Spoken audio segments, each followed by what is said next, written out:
Hi, today joining us is April from North Carolina, United States. I'm going to hand it over to you, and can you please introduce yourself? Yeah, of course. Hi, I am April Getz. I work for the Department of Social Services in North Carolina. And I wanted to be a caseworker. So the story behind all that is that I worked at a retirement center when I was 16 years old, and I loved working with the geriatrics. And I had a sense in my mind, I'm like, you know what? I like working with people.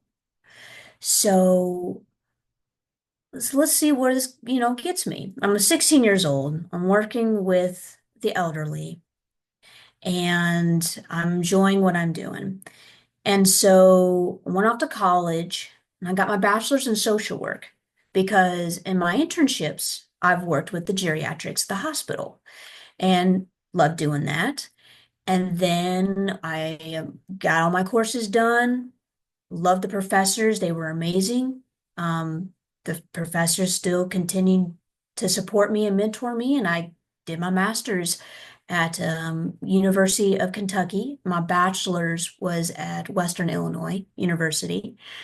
So yeah, I am from Illinois and got my bachelor's from there, and then I got my master's at University of Kentucky. And I've done some internships as well through my master's. And when I was working at Addis is an agency um, that other caseworkers for DCFS. So in North Carolina, it's DSS. In Illinois, it's DCFS. So Department of Child Family Services in Illinois, and then Department of Social Services in North Carolina. So they kind of shorten it down.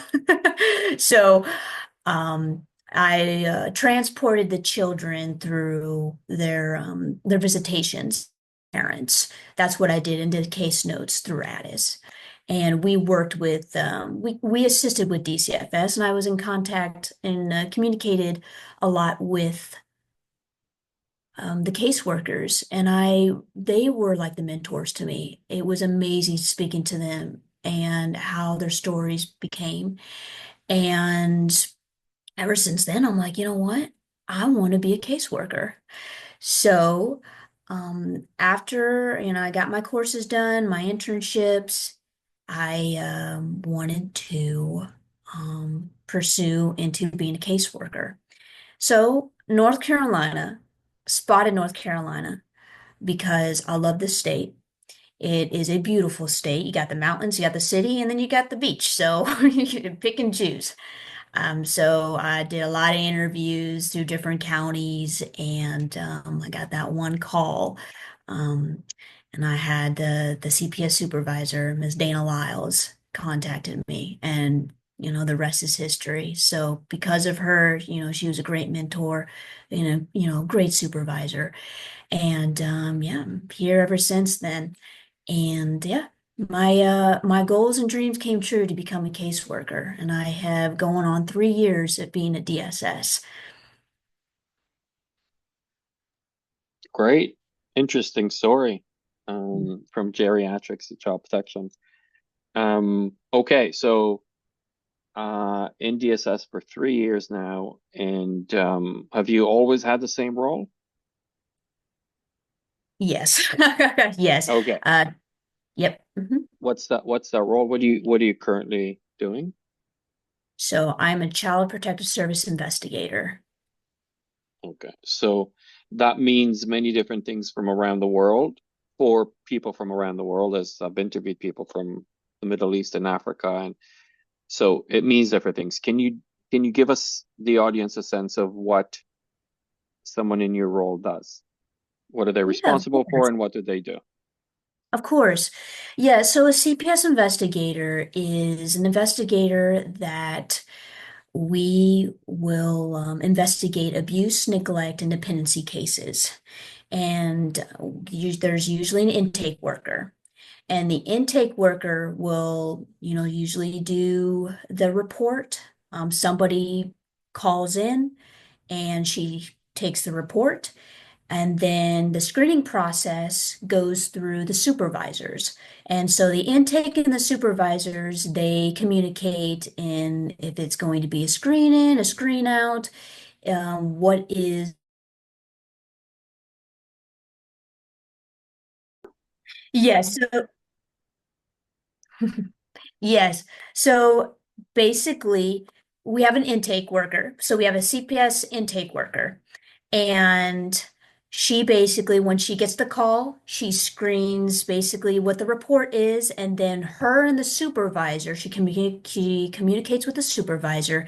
And this is basically a two-step process.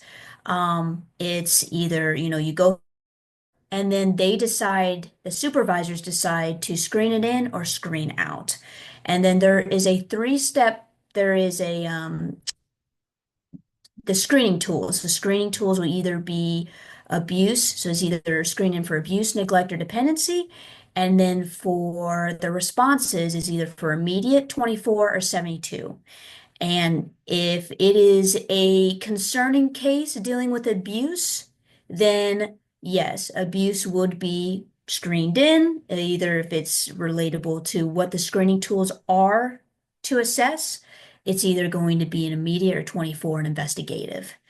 And sometimes we'll get neglect cases that would be family assessments, and it's either investigative or family assessments through abuse, neglect, and dependency cases. And it is up to the supervisor to screen it in or screen out. Now, if they screen it in, then it goes to me, a CPS investigator that has to go out and investigate the possibilities of what's in the report.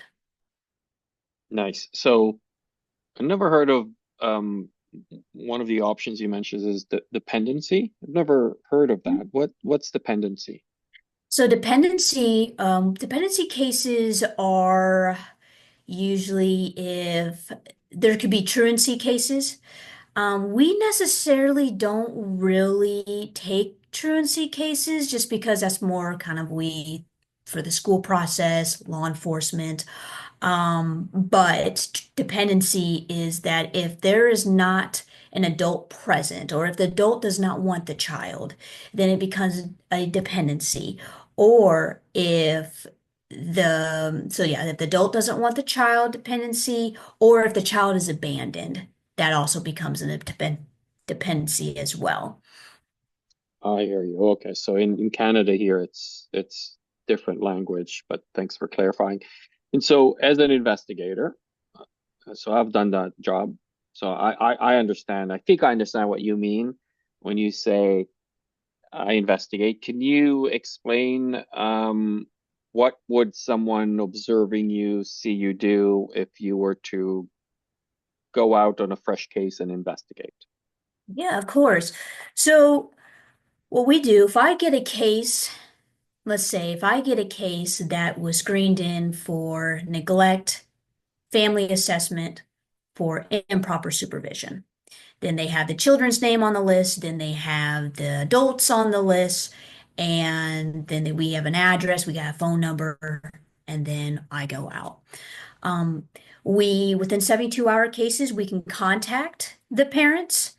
But if it's investigative, we don't really necessarily contact the parents immediately because we have to go out. If it's investigative, probably a severe case. But if it's a more of a neglect, family assessments, then we can contact the parents. We can, come up with times and dates. So usually I would contact either the mother or the father, be like, "Hey, my name is April. Um, I'm the I'm from the Department of Social Services from so and so, and I'm sorry for the inconvenience, but we received a report on your child, this, and that. I wish I can go over the report over the phone, but unfortunately, I have to come and invest the home.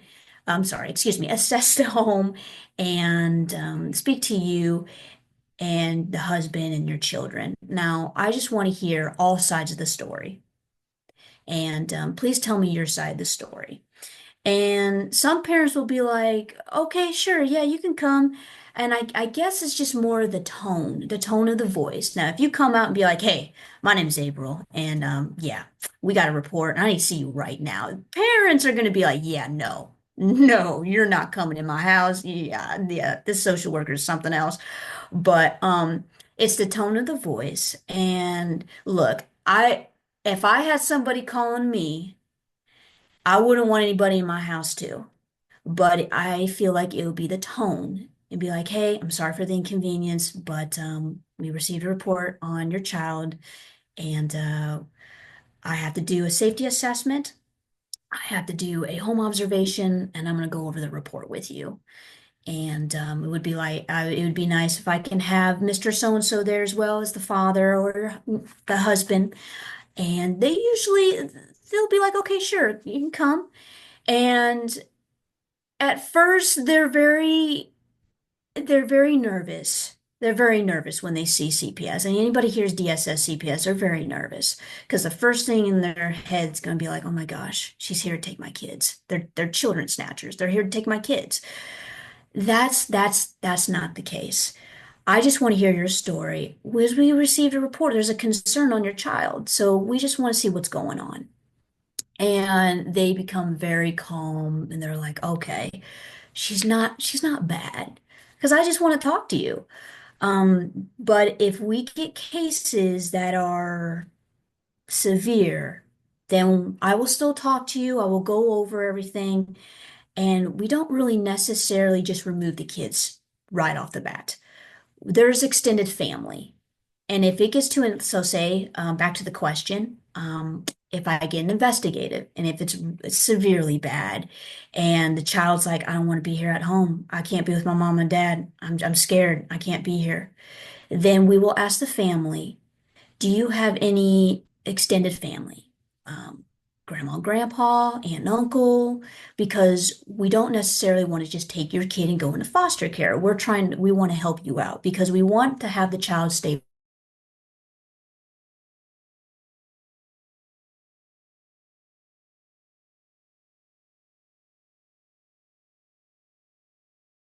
this on the CPS investigation. And they'll be like, okay, all right. So they will want to, and then they give me, the names of where the child wants to go and so forth. And when we do a kinship or a TSP is a temporary safety provider. And then so those are the investigative and the safe and the family assessment. Break it down for you to help you out. So, and then the home visit. I just basically have to see the following. I gotta see if there's bedrooms for the children where they're laying their head. There's working smoke detectors, AC. Are there running water? The lights on. We want to make sure your water bill's getting paid. The lights are bills getting paid. If there's guns, we have to see the safe in the guns. We got to make sure that's locked. Because if you're dealing with a child that's got some severe, excuse me, mental health. We got to make sure those gun safes are locked. And then we can also provide some gun safes locks as well because we have those provided too. If they do have a safe but don't have a lock, we can provide that for them. And then I Sorry, just move. I gotta ask April because this is gonna stand out to some people here in Canada Yeah, or maybe some other parts of the world when they yeah, of hear course. gun safes and things like that. Um, Uh-huh. so in North Carolina, people, so anyone can own a gun. It's not illegal, right? Anyone can own a gun. Yes. Okay, Yes. so just so people understand, when I don't want to I don't want to suggest. I don't know. You tell me. Is this so in Canada, for instance, as you're hmm detailing some of the aspects of the home that a worker might have to check, right? For hmm you, the gun safe is just one of those things that you have to check to make sure that it's locked. It's Yeah, it's yeah. kind of that simple. Yeah, we're not asking you to get rid of the gun. I mean, Right. Okay. we're not asking you to be like, hey, you gotta show your license. We gotta make sure you can. Yeah, no, no, no. We just gotta make sure that the gun is just, put up. We're in a safe. Making sure that the kid cannot get a hold of the gun. Yes, of course you can have a gun and so forth. But what's people who have, I mean, that's their choice if they want a gun. We're Yeah. not going to. I'm not going to step in and judge and be like, now you can't have that. No, this needs to be, we got to get rid of this. No, it's your, it's your home. It's your own privacy. And I'm sorry that I'm invading your privacy, but the essentials that we just got to see, we have to see the things that basically what I said to make sure that the child is safe. So so I know some states in the US are where marijuana is legal. Is it legal in North Carolina? It is illegal in North Carolina. It's illegal. Okay, so here's a comparison. So for instance, in Canada, the worker would look and make sure the marijuana is locked away and so on. Whereas for you guys, you you have to make sure the guns are locked away, just to give people context. Okay, just wanted to get a sense because Yeah. someone listening would be like, whoa, whoa, whoa, what do you mean guns, safe? Just to give Oh, them yeah. an idea of what you're talking about. Okay, sorry to cut you off. So No, no, you're fine. That's you're that's a doing your great home that's a great check. question. You're doing your Yeah, of home course. check. That's a What's really good next? question. Uh, Oh, Sorry, what's next in the yeah. So you've done your home check. What's next? Okay. And so then after the home check, and then I would ask to interview the children first. So the children come first, and then we'll interview the adults. And so we will go do our process with the children first. I get to hear their side of the story. And then after their side of the story, then I get the parents' input, and then we'll get a clarity of what's going on. And then we can work our case. Then we do our safety assessment. And safety assessment is like our policy to where it's basically a plan. It's basically a plan that we can do to move forward with this case. Now, if it's marked safe, then it's like, okay, our investigation is 45 days. And within the 45 days, I'll check up on you. I'll check up the children at the school, just making sure how things are going. If you guys need any more resources or services, please let me know. And usually, if it's a good case, then I can close the case before 45 days. But if it's a tougher case, then I'll still stay with you within the 45 days period. But then when 45 days is up and they still need assistance, then we have in-home services. And in-home services will take place. They are staying within the children's lives and families within 3 or 6 months to move forward with the case plan that I did for the investigations. Okay, so that's helpful because it gives us a sense. It gives us details of the steps and the procedures and so on, and a lot of similarities to the Canadian, well, here in Ontario system. Um, so when you talked about tone of voice, so you've been at this job for 3 years. How long did it take you to realize tone of voice is critical? Um, it's, you know, everybody can.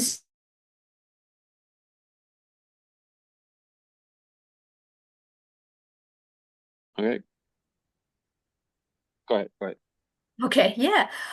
So it took a bit. I think it just comes with experience, and it comes with just more accuracy and patience. If you don't have patience, then it's going to come out, right? So I have learned a lot of patience.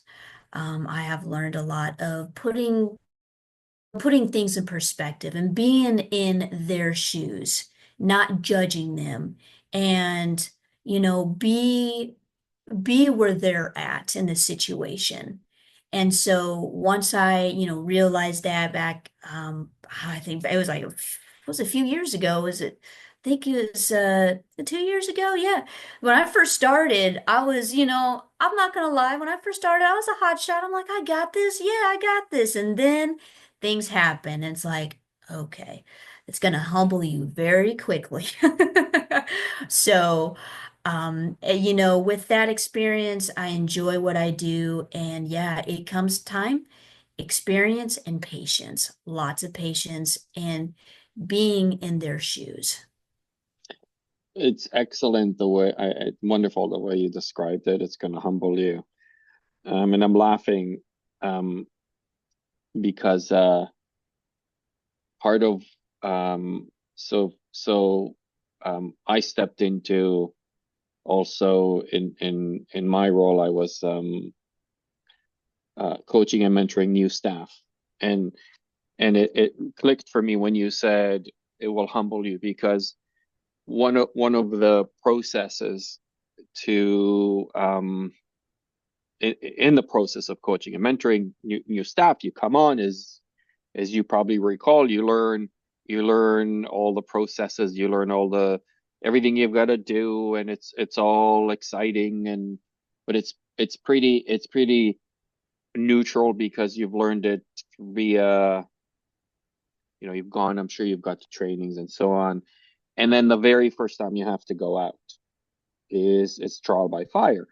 And it was fascinating because I realized after a while that you can talk yourself into different outcomes.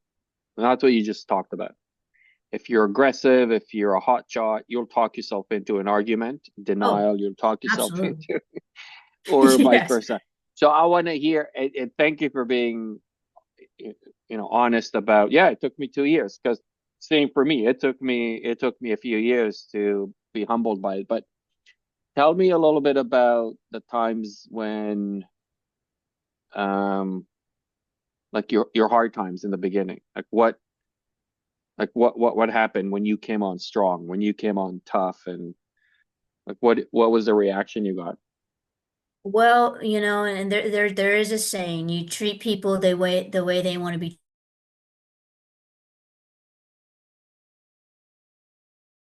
treated, right? So say that your tone could be a bit, if my tone can be like, okay, when I say this or I told you this, then they're not gonna like that. That's kind of like more parenting. Like, you're not my mother, right? You're not my family. You can't tell me what to do. And then that's where it's like, okay. Then they get aggressive, and then you have to be like, then you get the shakes, and then you're like, okay, yeah, no, no, April, let's not do that. And then you got to calm them down and be like, look. And then last time, what was it? Was it 2 years? Yeah, when I first started, it was kind of like, yeah, I got this, doing this and that. And then when you get that one case, but what they do appreciate is the bigger person is when you apologize and you be like, look, I know I came off too strong. I apologize. Um, I know I got to work with you and you have to work with me. And me coming out too strong with you like that, yeah, it wasn't fun, wasn't it? He was like, he or she would be like, yeah, no, it wasn't. And I'm like, you know what? You're absolutely right. I apologize. All with the job, and I'm passionate with people and I want to help them, but also at the end of the day, we don't want to look for the child. The child is the most important part. And it's just we want to protect the child. And that's when, we'll have parents be like, you know what, I love my kid and I want to protect him too. So what can we do? What can we do to protect our child? And I'll be like, well, thank you for that. Well, here's this, and that. Would you be open to do this, and that? Of course. Yes. Yes, Miss Getz. Let's do it. Nice. So April, do you recall, like I know for me what it was. What was it for you? What do you suspect it's maybe for the new staff? And the irony of it is typically they're young, they're in their early 20s, just graduated out of Mhm. school. Most of them, um, in my experience, still don't have families, and so you probably have gotten this. Do you have kids? Do you know, and so on. But why do you think? you were in that mode of I got this and coming on strong? What was it for you, do you think? Well, I think what it was that, very kind of book person, by the book. It's like, I got these courses, I did good, my GPA was well, and okay. But once I got in the field, there are different experiences, and there are other people that do things differently. And once I kind of realized that, I'm like, oh, sometimes it's not always by the book, this, and that. Now, with policy, yes, you have to follow by policy. But sometimes there's could be social workers that are, they could be by the book, this, and that. But then other social workers are like, they use their critical thinking and then they're like, oh, well, let's do it this way, let's do it that way. And I've met many of social workers that have different ideas on how to assist families in protecting their children. And I was very green coming into this. And, coming out of college and I'm like, all right, okay, in the paper, this, and that. We got to do this, and that. And then I'm like, oh, wait a minute. There's other ways you can do this, but still get your job done. And so there's a lot of critical thinking and a lot of other ways that can assist families and just techniques wise and so forth. So I'm like, I really like this. Thank you for that. Yeah. I always wondered also, for me, it was um, you're scared yourself. I remember being scared, Mhm. right? And being terrified and scared, knocking on the door and having to share these hard things, Mhm. and being scared by reaction. And so you lean on your authority to calm the nerves. At least for me, that's what it was. Yeah, thank you. Thanks for that. That's incredibly helpful for people who might be watching and thinking that, these social workers, they think they know what they're doing, or, they come into my house, Right. just to understand where it's coming from. Um, Right. in your system, what would you say are some of, it might be hard for you to say, but you probably have a sense, your typical cases that you get? Because you've mentioned you'll deal with neglect. I'm sure you deal with physical, sexual abuse, and so on. But in your region, what are the typical cases that you see? Well, we kind of get them all. Substance Right? use cases. Right? We get physical abuse, sexual abuse cases, domestic violence, and injurious environment. That's where a child's in an environment that can be kind of severely, can be dangerous. Mm, Um, so yeah, we kind of get 'em- we get them all, and I think it's just by going by the report and how the supervisors, the intake worker would be, screening them in. It's mhm, by what the reporter says, what they witness, what's going on, and within that allegations or within the report, we have to use our, judgment, use good judgment into, screening in or screening out cases. mhm. So you get interesting. You're saying you get pretty much on average your cases Mhm. span pretty all. Oh, wow. Your drug substance misuse cases, what are the drugs that are um currently in your region that is most impacting families? Well, we get a lot of opioids. We get a lot of Okay. like cocaine. Cocaine could Oh, be one. Um, we get is usually it's cocaine, fentanyl still a thing?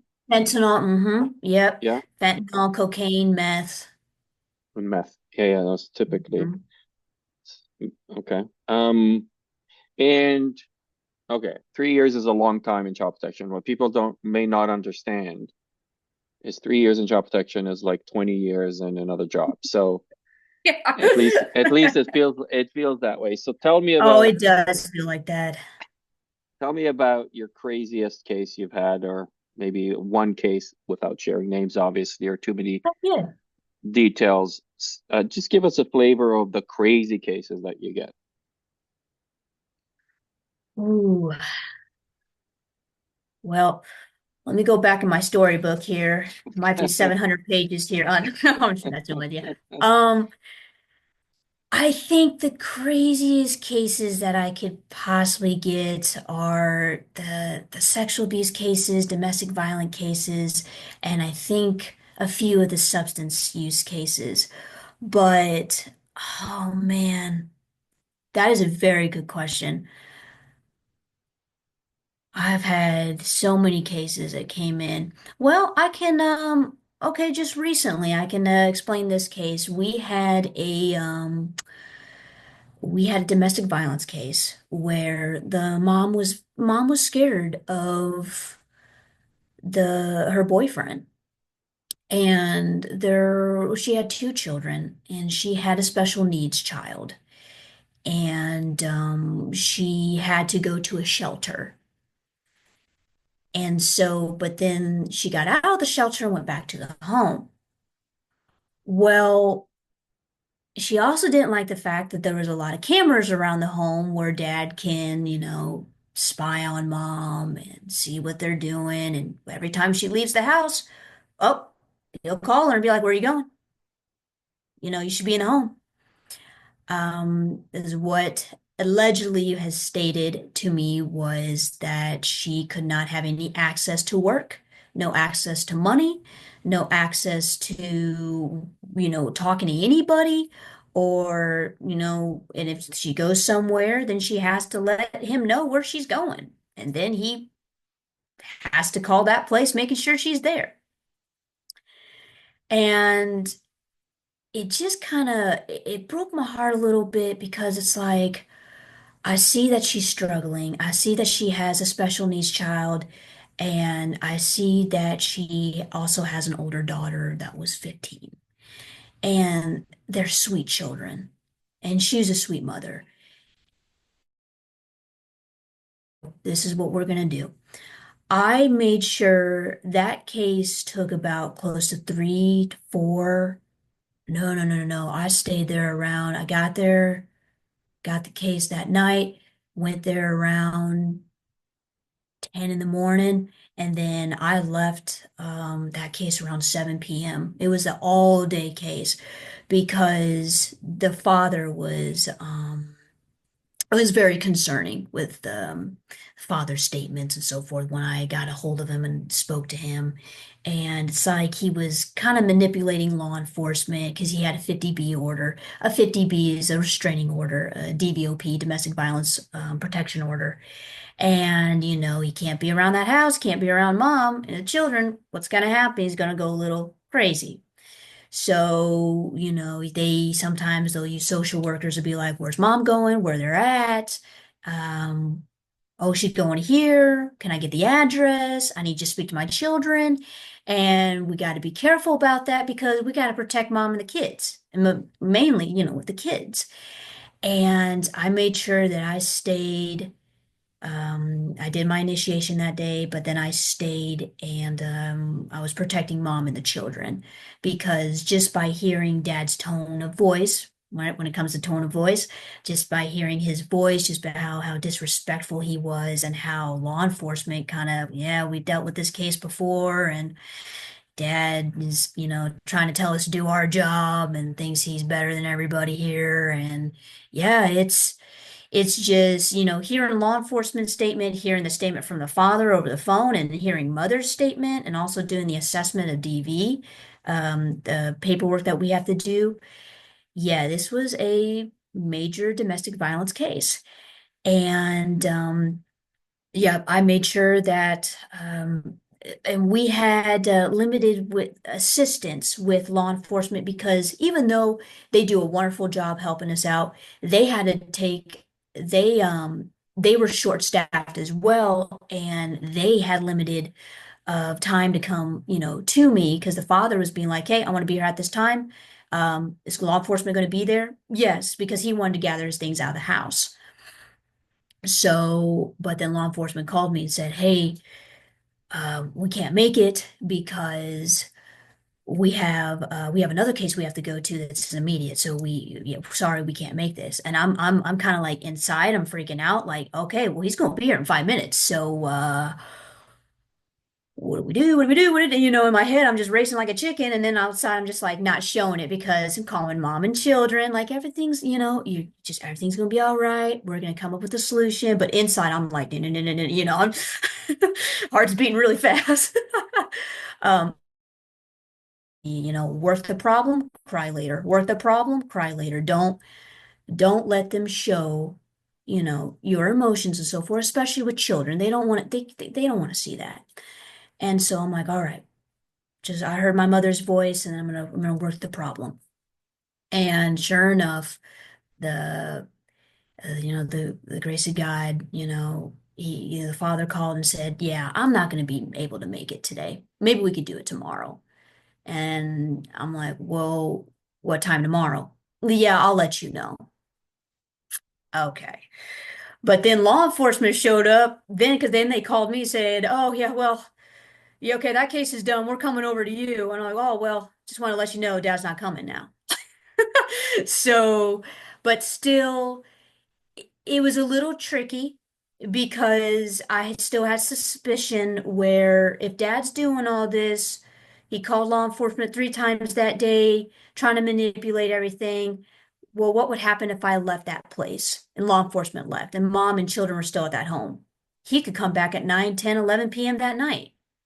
So I stayed there and I'm like, look, as of right now, just the way how he's communicating and how he's acting, I think it's best if we get you to a hotel tonight and take the children.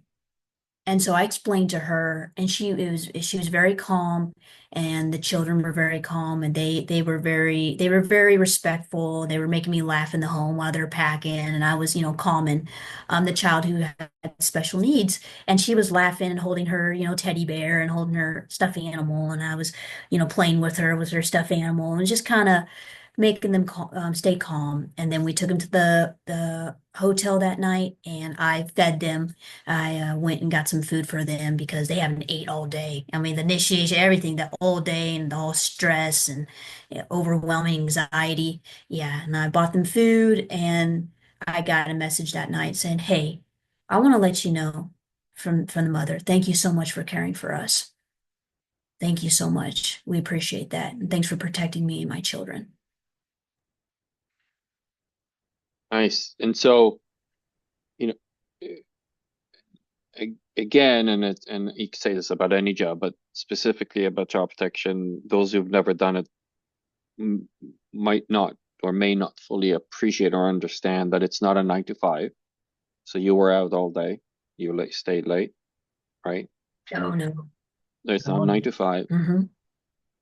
And you talked about um a bit of the maybe a burden is not the right word, but you carry something with you. You carry a sense of responsibility to families.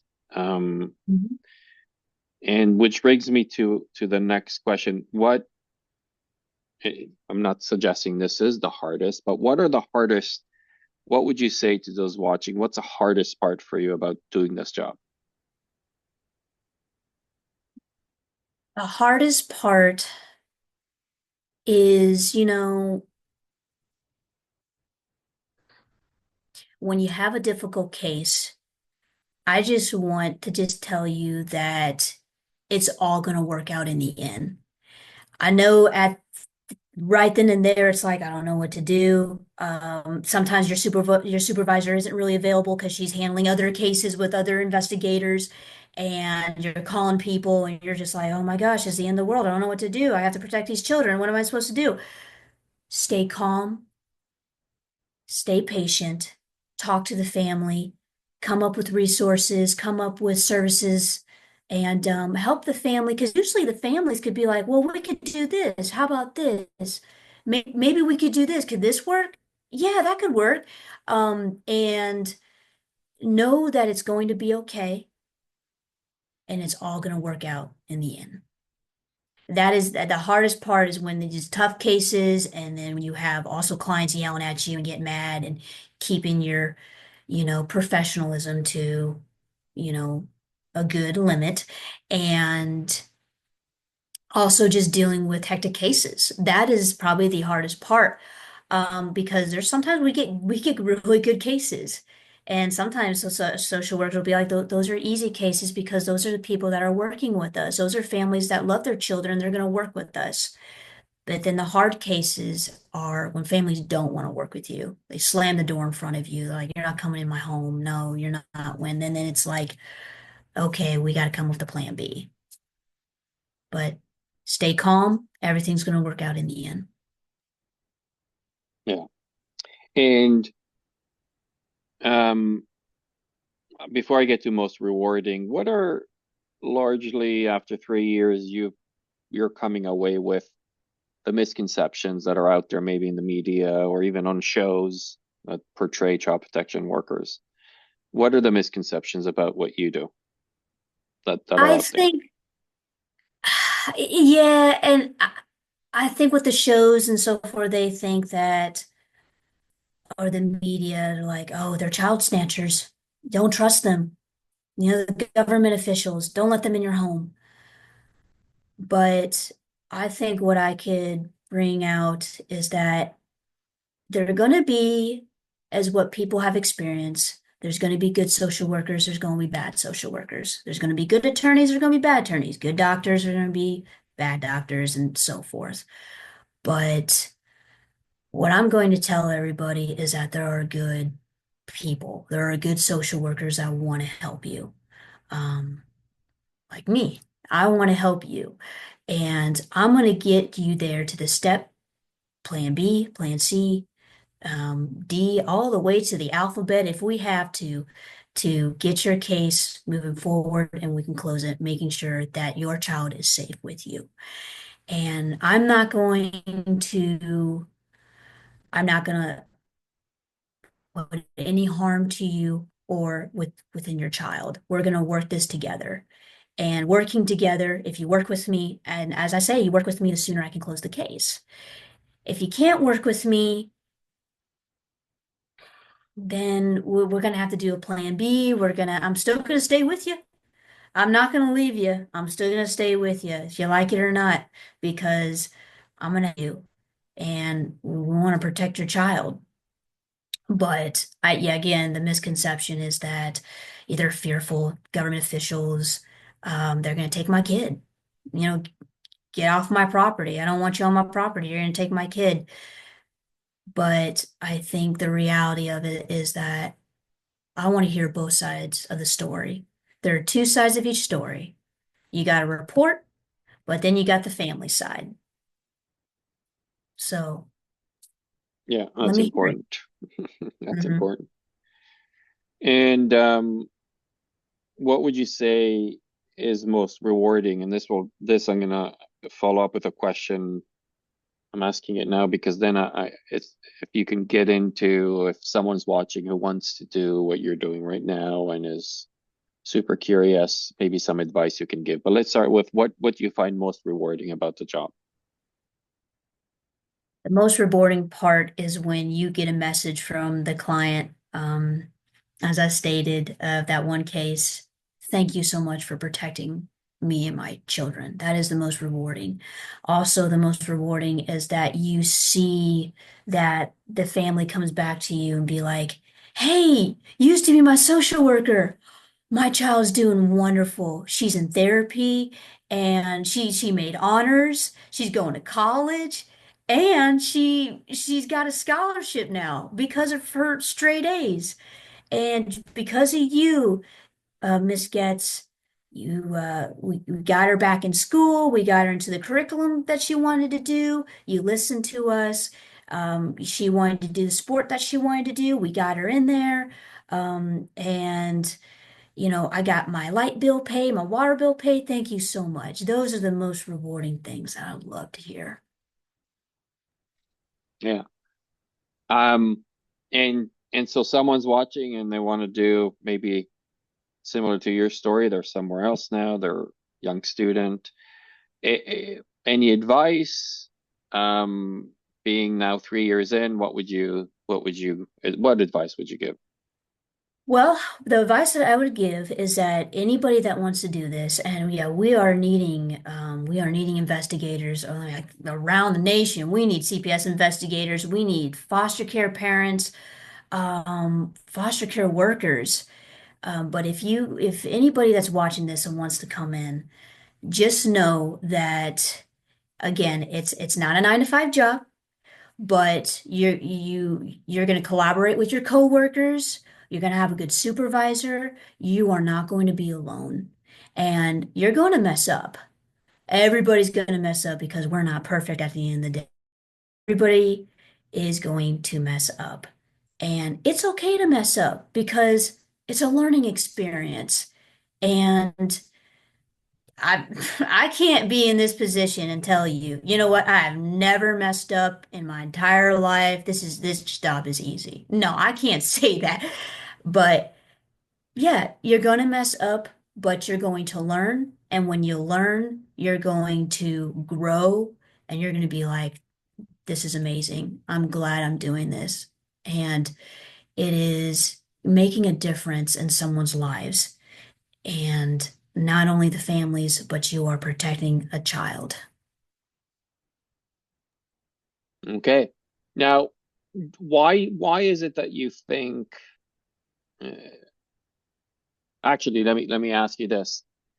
Does in your area does child protection have a negative impression on the public? I guess it's yes and no. I think it just depends. Okay. It depends. But every every state and country, they're going to be different with their policy and so forth. Hmm. And how caretakers or workers are going to work with it or policy or other things that are kind of thrown at them and so forth. But I think I'd have to say it just depends, and honestly it just depends on the cases that Okay. we get. Okay. Are there, wrapping this up, are there challenges that you come across and that may be systemic? Again, you don't have to say anything specific. I'm not asking you to say anything negatively about the system, your system, or so on, but are there any challenges? And if there are, what would you change about child welfare so it's better?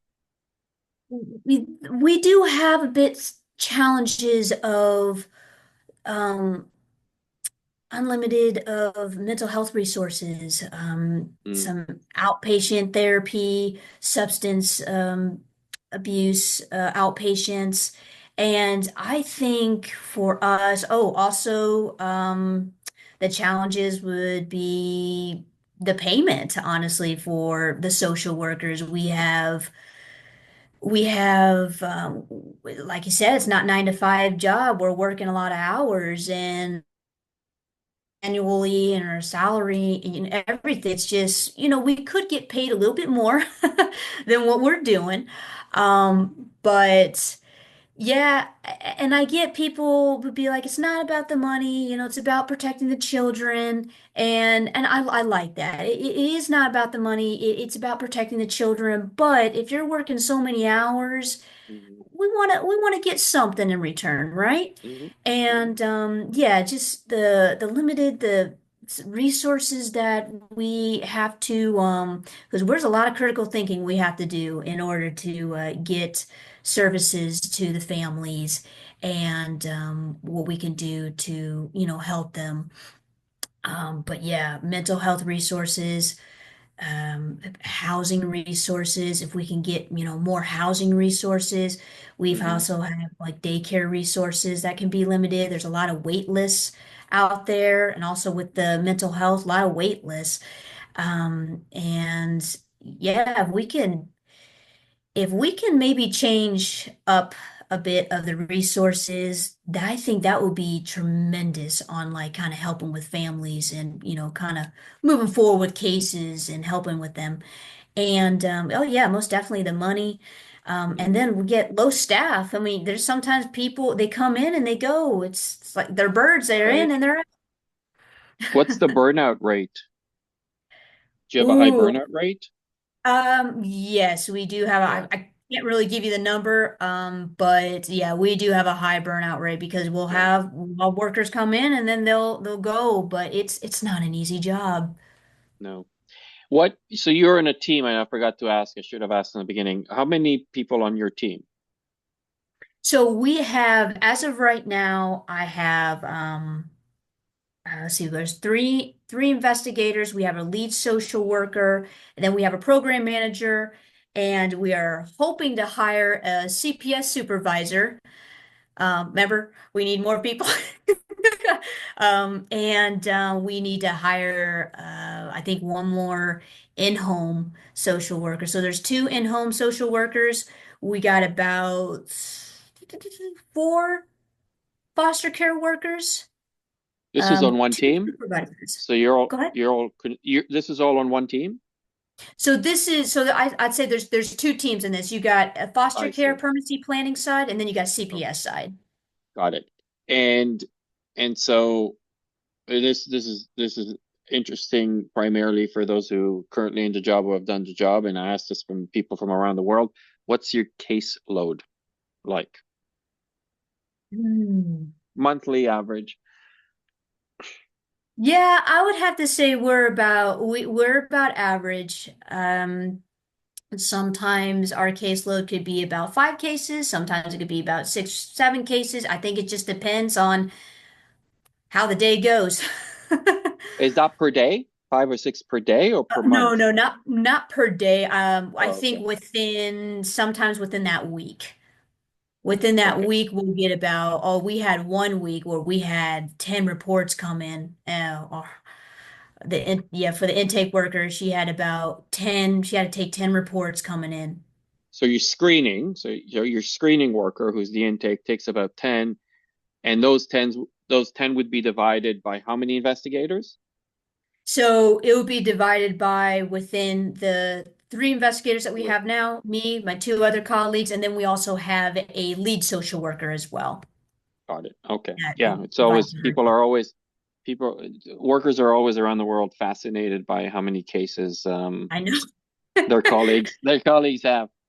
Uh, Right. April, is there anything I didn't ask you that you think is important to share? Tell us or explain or Um, I think as of right now, I think we kind of got through a majority of everything. But yeah, like you said, if anybody that's watching out there that are wanting to be a social worker or any within child welfare, yeah, please, we would love to have you. You'll be trained and get you started for sure. But just know that you're not going to be alone. And if you feel like you're stressed, it's self-care is very, very good. Um, so I think you have to take care of yourself because if you don't take care of yourself, how are Mm. you going to take care of your families?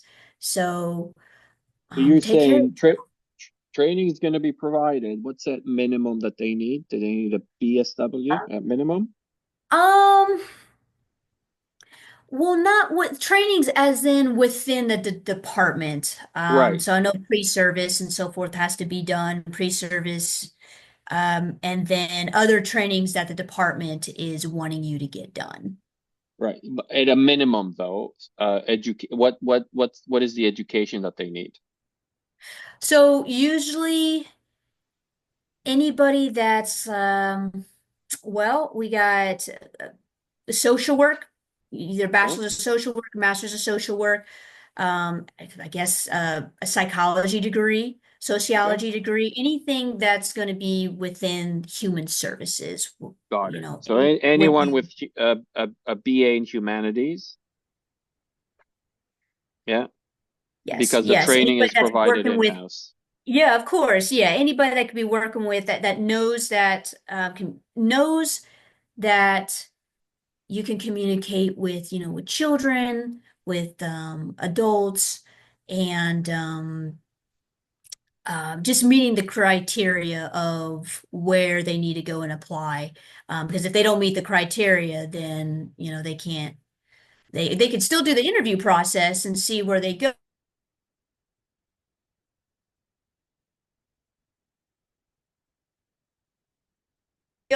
But when you go and apply, which you have to have, you have to meet that criteria. Right. Well, you were absolutely a pleasure to speak with. Thank you so much. Of You're course. Thank you for wonderful. having me. Thank you, April. I'm gonna